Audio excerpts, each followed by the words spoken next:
ஹல்லேலூயா. இந்த வருஷத்திலே ஆண்டவர் நம்முடைய வழியிலே நம்ம என்ன செய்யணும்? அவரை காப்பாற்றணும். அவர் சமூகம் நமக்கு முன்பாக செல்ல வேண்டும், பின்னாடி அவர் கரம் நம்மை காக்க வேண்டும். நமக்கு முன்பாக ஒரு தூதனை அவர் அனுப்ப வேண்டும்.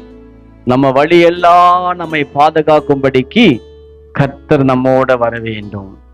இங்க யாக்கோபு சொல்லும் போது, ஆண்டவரே, நான் போகும் இடமெல்லாம் நீ என்னோட வந்து என்னை காப்பாற்றி எனக்கு சாப்பாடு கொடுத்து என்னை நடத்தி வந்தா அதை ஜெபிக்கிறான் வந்து.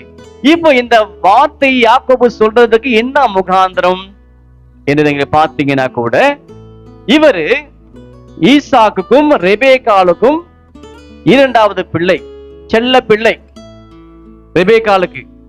கர்த்தருக்கு ஸ்தோத்திரம். அவனுக்கு தெரிஞ்சதெல்லாம் ஒன்னே ஒண்ணுதான்,